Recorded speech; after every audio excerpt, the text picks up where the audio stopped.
Hi, everybody. This is Tina, and this is Tommy next to me. Welcome to the Take It Back Show with Tommy and Tina here at IQ Podcasts at Attorney King Studios in beautiful Coronado, California. Today, we have Mr. Michael Bennett with us. Michael Bennett is a comedian. He is an inspirational speaker. He is an extraordinaire. He's such an amazing musician as well. And we are so glad to have you here, Michael.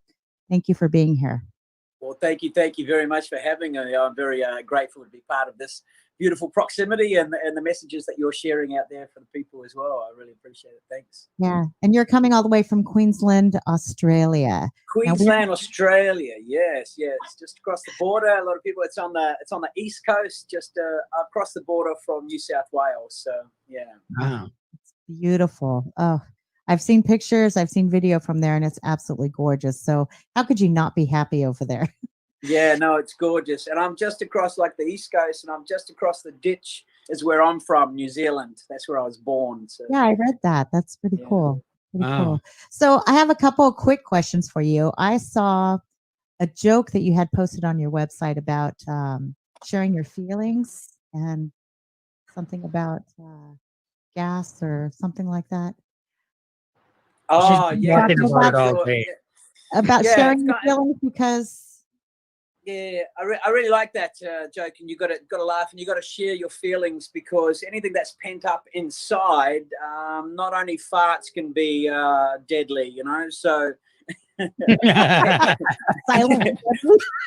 Yeah. You know, if you hold that too long, if you're in good company or something like that, and it's all of a sudden, oh no. I mean, it's got to come out some stage or other, and it'll come out, and you don't want it to come out in the wrong place, in the wrong position, being at a nice cocktail party. Oh, yeah. I'm sorry.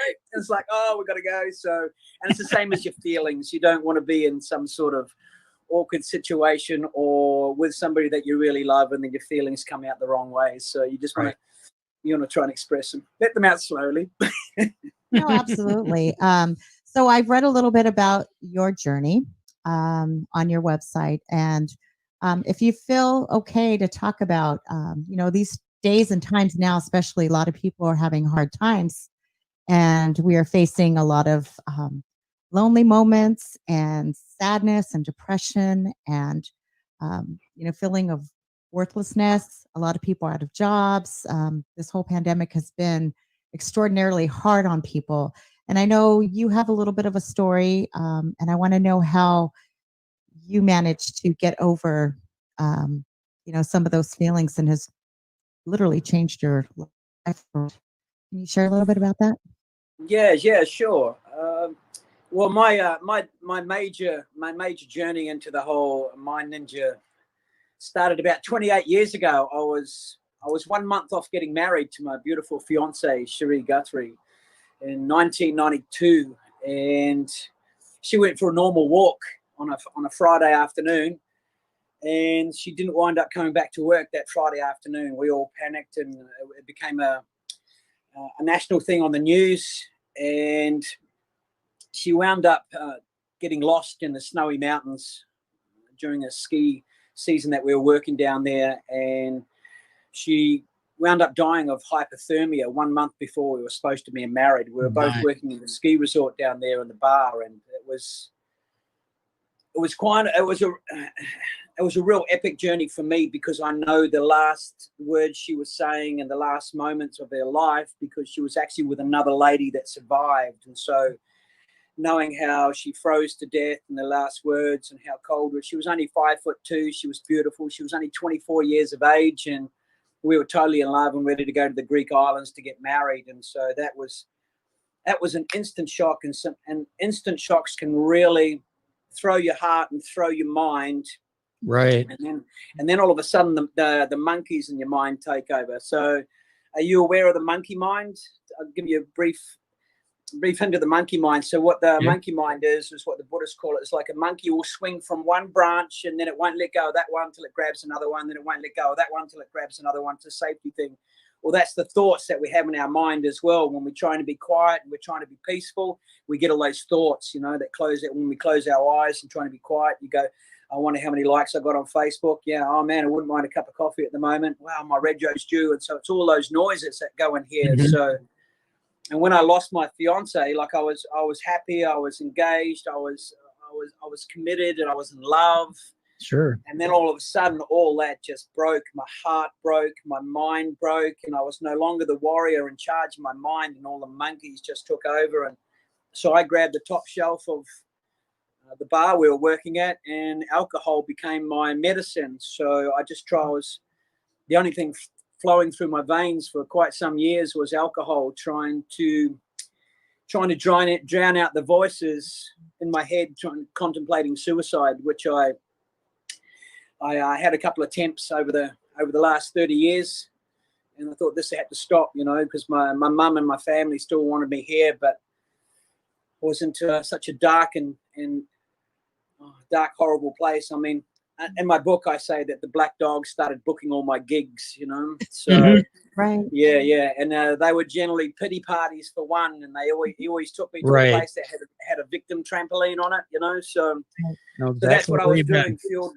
with alcohol and marijuana, was just trying to numb the pain, and I wanted to get out of this whole cycle. Then I realized that the heart is the biggest muscle to repair in the whole body. A broken heart, and I worked out when I was talking to people with broken backs and stuff, they were saying, hey, look, it takes a good on 2 years to get fully recovered from that. And I was in this funk for about 30 years, this black dog, of depression. And I worked, how am I going to get around it? And I saw other people, right, that were coming through and getting out of worse circumstances than I was in. And they were all praying to their gods. And I just went, oh man, okay. So what they're doing is they're looking for someone, and I didn't have anybody. I didn't have a God. I didn't have an entity. And even though I believed in God and stuff, I had nothing to worship. So I went deep inside myself and summoned myself as the God, because all the Bibles and the Quran, the Bhagavad Gita, they all say, you walk with God, God is within you, you are God. And so with that mindset that I had, I went, okay, I'm really going to try and get quiet. And I learned the manifestation with visualization. So I went really quiet and worked out that the God, I have to be nice and kind and talk to myself in beneficial and nice ways. And so that released the mind ninja, and that awoke the warrior inside me, which I was then able to take control of the monkeys that were causing havoc in my mind, that were trying to tell me. So I broke all the monkeys down. Give me one quick second. I'm just going to duck here and then come straight back when I quickly show you. Yeah. And he has the Mind Ninja Academy. Yeah. You didn't even see me go, did you? I was just like, You're right back. You're a magician.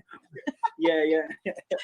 So I've broken all the monkeys down in my mind, and it's all absurdity that I do it with. All right. So I'm trying to, as a comedian for the past 25 years, and getting through grief, which was kind of wild, because I really, the biggest time that I felt sadness was when Robin Williams passed away. Right. And that was like, he was my mentor. He was amazing and made so many people laugh. And then when I looked into his story a little bit, and it was just like the saddest people try to make the other people the happiest, which is kind of wild, which is so true though. It's true. Yeah, which is pretty much what I was doing as a comedian as well. So, and that's the kind of like, sort of that's that joke, sort of release your feelings. So I was trying to release and get all these feelings out, and I was telling stories as well of my sadness, but then making people laugh through it. So I had an idea that's going, okay, so what we need to do is to try and release the cortisol in our brain that is causing all the havoc, the whole fight and flight, which sets the heart pounding more. It makes all your extremity, your arms and your legs pump faster so you can fight and flight. Right. And cuts off all the extremities, the gut and what's not needed, all your kidneys and stuff, when you're in that perpetual mode of like stress and frustration and depression. So I had to flip that with serotonin and dopamine. So my whole thing at the moment is, and what I'm teaching is about water. Like I'll share this with you. I like the water. Dr. Emoto's study on water. Have you ever heard that before? How water absorbs energy and loving and benevolent words, and so it really absorbs it, and it also absorbs negativity as well. And then, so what he did is he froze 2 globules of water, and when he froze the one that had all nice languaging and beautiful kindness and love, it came out like a beautiful snowflake, all crystallized and amazing. But when he gave this other globule, this one, the same water source, hate and nastiness and negativity, and then froze that, came out, didn't even have a spike on it or any crystallization, and it actually turned into a globule. It was really hoary and started changing color. Really? So this is that's what we are as well. So we're inside here, we're 70% water, and our brain is 80% water. Right. Yeah. So I've started to flip the script on negativity, because misery loves company. So what I've done is like a plug. The power of 3 is pretty amazing for me. So water is H2O. It's 2 parts hydrogen, 1 part oxygen. So when one negative thought comes in, I flip the script and come up with 2 positive thoughts. So if one negative comes in, so it's 2 parts, 1 part, 1 negative, flip it with 2 positives, 2 things that you're good for. So if you look in the morning and say, oh, I hate myself, I don't look very nice, then you go, well, I've got a loving dog and a pet at home that loves me intensely. I've got a mother that loves me intensely. And so you're actually counteracting the cortisol for serotonin and dopamine. And if you could do that positivity with a little smile on your face as well, you're actually tricking the brain that you're feeling better. So that's how I was able to get out of that weird little funk and dark space, because the monkeys were just giving grief and negativity and negative. And it was just kept me in that funky stage. And then I had all the suicidal thoughts and stuff, of course. And so I consider it like a plug, like a 3-pin plug, because people these days have got their phones, and when they go flat, or their computer goes flat, or their battery goes flat, they freak out. They go, oh no, my battery's flat, Right. And then I look at them, and they're not taking on themselves when they get flat, when they get a little bit lost and they let a little bit down. They're not charging themselves up, and yet they freak about their devices. So if I could say to anybody that's feeling a little bit of hardship or going through a little bit of anxiety or stress at the moment, is to try and plug yourself in. And with the plug, you've got 3 pins. Well, we've got 3 pins here in Australia. But what I'm saying is, what you need to do is raise your vibration, create some energy, and that will power your love. Wow. So if you're not feeling the higher vibration, you've got to find something that raises your vibration, which is why I play the Native American Indian Lakota love flutes at the right vibration. 528 hertz and 432 hertz, which is the power of love. So I've done that, but absurdity is what I do. These are my monkeys. That looks like yeah. Well, that was me in the mirror this morning. yeah. So this one's the victim monkey. So these are what I'll quickly go through this, and your viewers may want to check out more. This is the fear monkey. I'll explain these in a second. That's the fear monkey. This one here is the jealous monkey. All right, so they're all dressed up and crazy absurd. This is the critic monkey. So as you can see, he's got the critic thinks he's the judge and the jury and the executioner. He's got Groucho Marx, you know. I've met him. Groucho Marx, yeah. He's got a mankini, a tutu, and Spider-Man boots, you know. My book critic. Oh my gosh! Yeah. Did you draw those?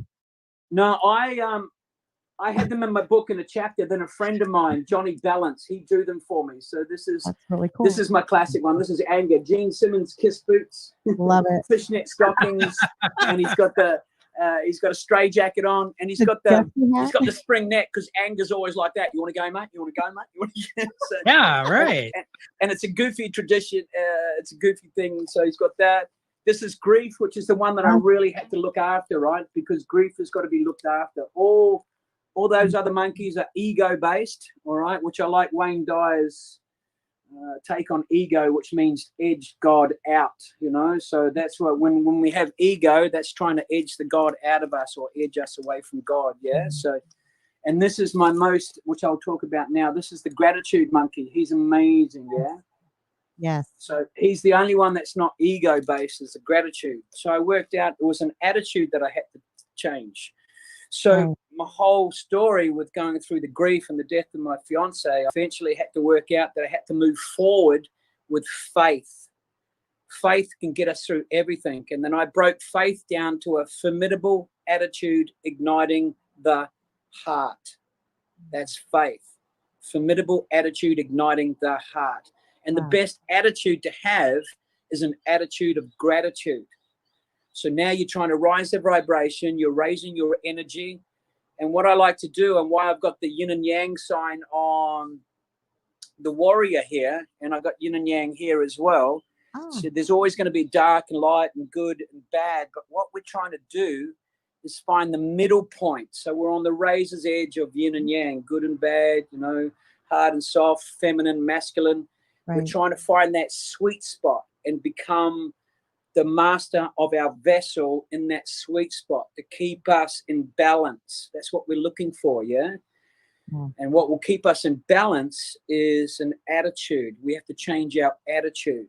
So if we think of it like an equation, if we've got S plus R equals E. So a situation plus the situation plus the reaction equals the end result. Yeah. So even if you're going through anything now in this day and age, a situation like COVID is a situation, being out of work is a situation, and going through anything and not having money and rent and all the family is a situation. We can't change that. It is our reaction to the situation that'll defy the outcome, the end result. So if you're not happy with the end result, we have to change our reaction to it. Yeah. Does that make sense? Yeah, it does. Absolutely. Absolutely. Yeah, so we're going to go back and have a look at that, and that'll keep us in the beautiful balance. And so I found an attitude of gratitude. And so every day, and that's why you'll see me down the beach on the flutes, playing the flutes, yeah. and I play that out to water, yeah? So I wake with an attitude of gratitude, and so when I wake up each morning, I've got 2 feet. The first one hits the ground and says, thank. The second one hits the ground and says, you. Thank you, Mother Earth, for all that you provide and that you give us to sustain us in this life. And once you do that, you energize yourself into like something to be grateful for. And there's a lot of people out there say, I've got nothing to be grateful for at the moment. I say, hey, take your pulse.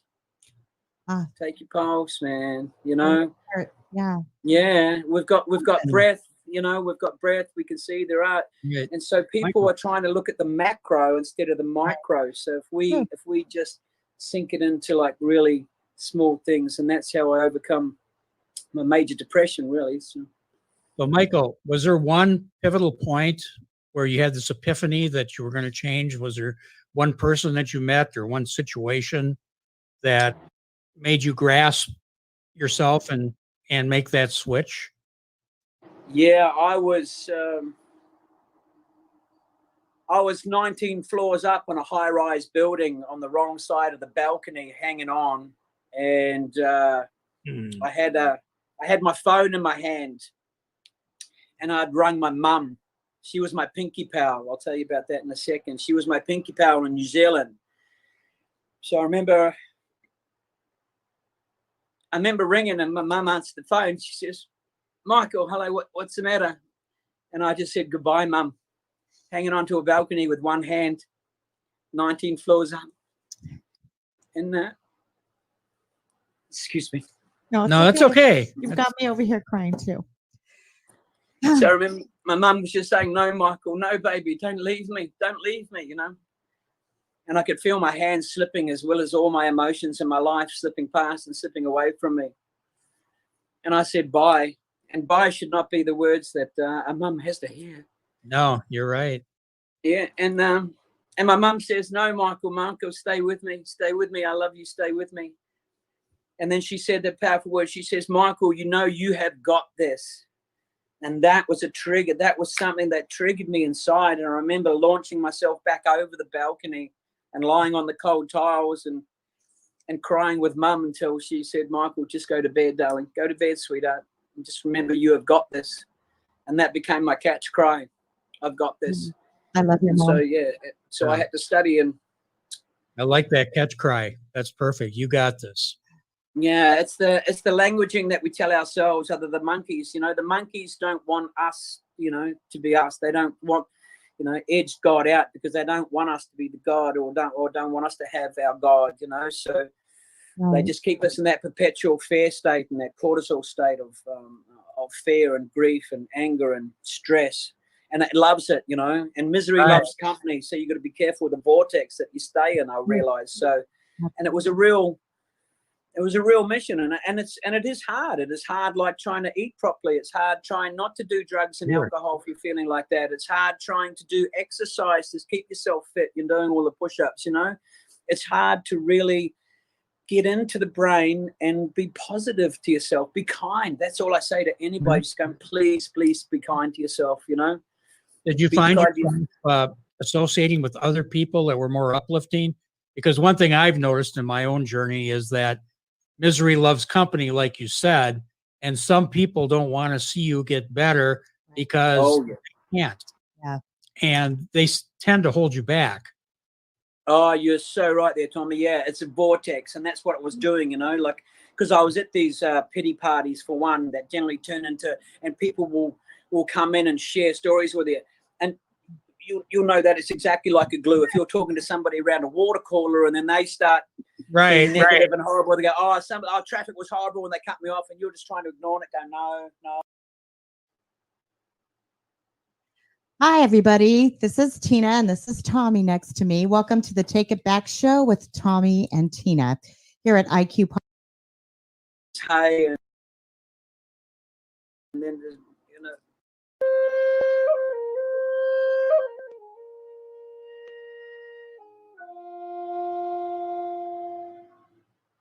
Wow.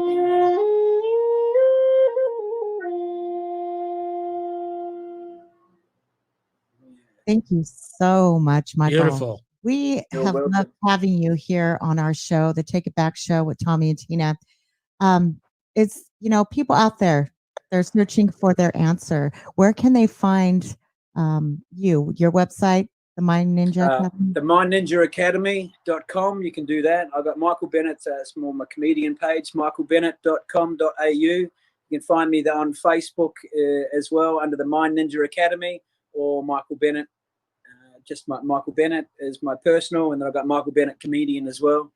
But my whole thing at the moment is about that. It's about unbelieving the negative programs that have been inside our minds and our heads, so we can redream and live a life of purpose. Yeah, I love it. yeah. It's just amazing. We're going to be looking for your book soon coming out. I see that, Yes. Become a Mind Ninja. And we look forward to that. We want to thank you so much for being on the show. And maybe we look forward to having you back on once I you're appreciate it. been published. Yeah. Thank you so much, Michael. This has Thank you, Tommy. Thanks, Tim. been a real treat for us today, and every one of our listeners too. Absolutely. We adore you. Yeah. I appreciate it. Namaste. Thank you so much for having me. It's very cool. You stay safe. Yeah, roger that. All right. Thank you. You stay safe and be cool, and keep smiling and wearing your best curves, gang. All righty. Take care. Take care. All right. Bye-bye. Thank you. See ya.